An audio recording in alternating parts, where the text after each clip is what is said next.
Bismillah, Assalamualaikum guys. Ketemu lagi dengan channel Cah Solo.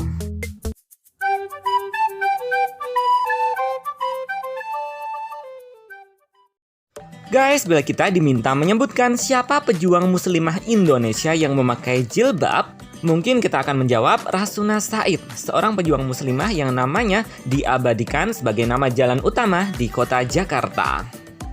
Padahal guys, kalau kita mau mengkaji sejarah lebih dalam lagi, kita akan menemukan nama-nama pahlawan lainnya yang juga memakai hijab. Misalnya tokoh Muhammadiyah Nyai Ahmad Dahlan dan tokoh yang berperan membidani lahirnya TNI Rahmah Al-Yunusiyah yang memakai hijab syar'i. Dan guys, pernahkah kalian memperhatikan foto tentang proklamasi kemerdekaan Indonesia? Bila kita perhatikan dengan seksama, di depan pengibaran bendera itu hadir pula seorang wanita muslimah yang mengenakan kerudung. Bukan cuma itu saja guys, tapi masih ada banyak lagi. Bahkan termasuk pahlawan muslimah yang hidup beberapa abad yang lalu.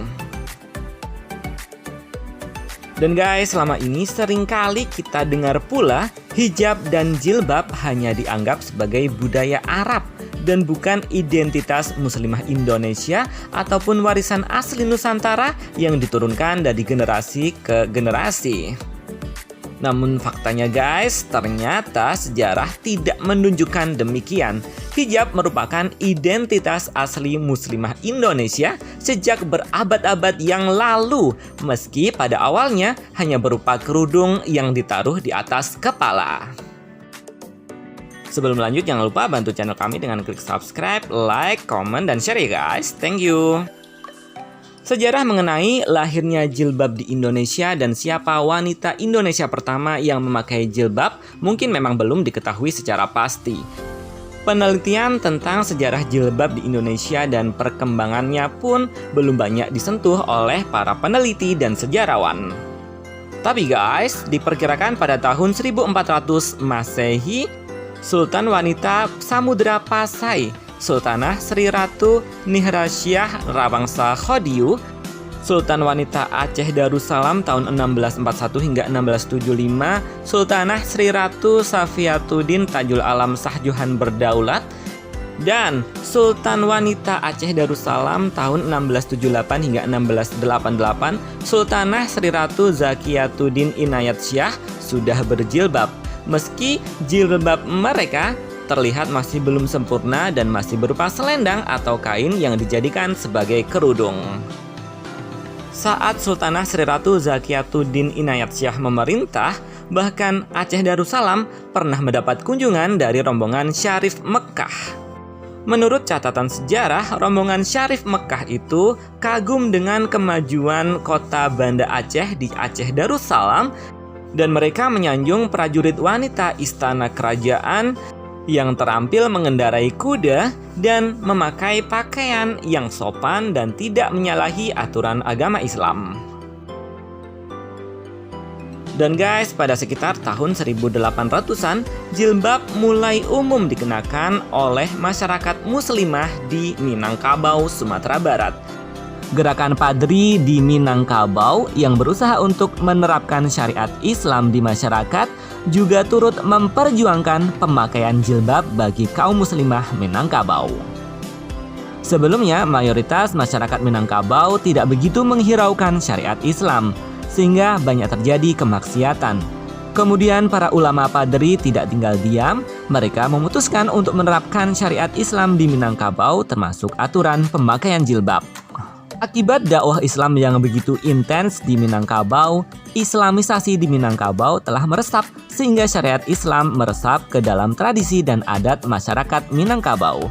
Hal ini dapat kita lihat dari bentuk pakaian adat Minangkabau yang cenderung tertutup. Sementara itu guys, di Aceh sama seperti di Minangkabau, di mana dakwah Islam begitu kuat. Pengaruh Islam juga meresap hingga ke aturan berpakaian dalam adat masyarakat Aceh. Adat Aceh menetapkan orang harus berpakaian sedemikian rupa sehingga seluruh badan sampai kaki harus ditutupi. Dari itu, sekurang-kurangnya mereka telah berbaju, bercelana, dan berpakaian sarung. Bagi kepala para perempuan Aceh harus ditutup dengan selendang atau dengan kain tersendiri.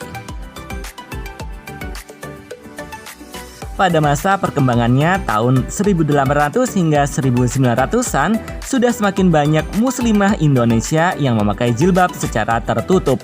Seperti halnya Nyai Ahmad Dahlan dan para pengurus Nasyiatul Aisyah Muhammadiyah. Mereka tidak hanya mengenakan kerudung, namun hijab secara tertutup. Kemudian juga guys, pahlawan wanita asal Aceh, Cut Nyak Dien.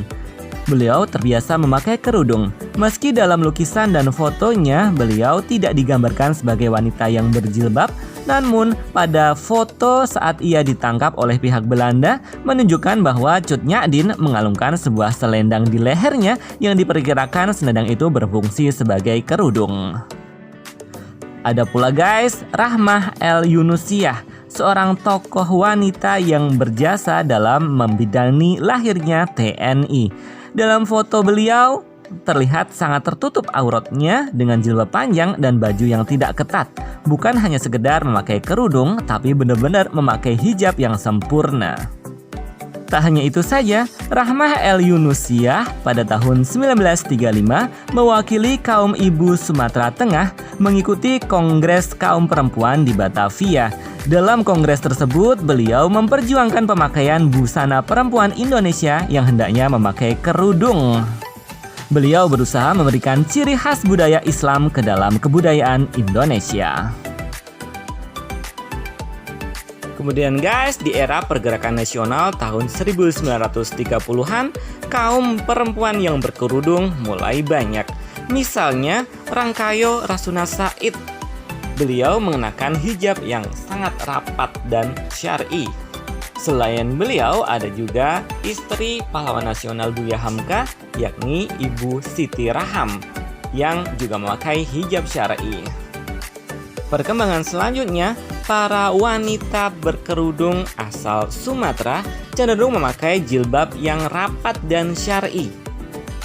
Sedangkan kaum perempuan berkerudung di Jawa biasanya berkerudung sampir atau selendang.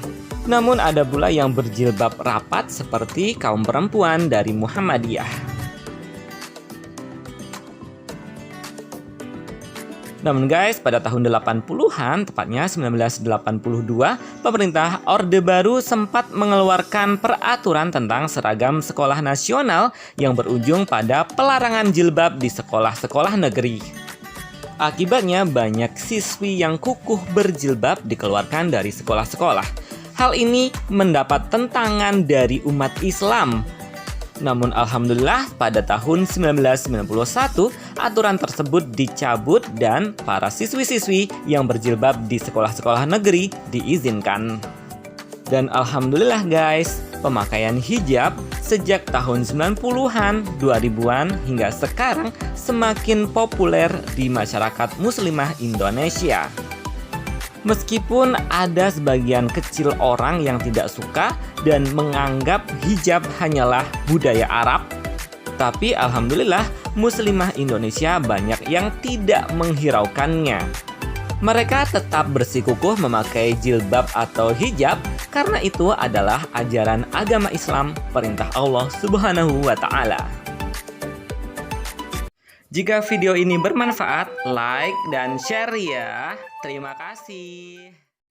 Thanks for watching ya guys. Terima kasih. Alhamdulillah. Wassalamualaikum warahmatullahi wabarakatuh.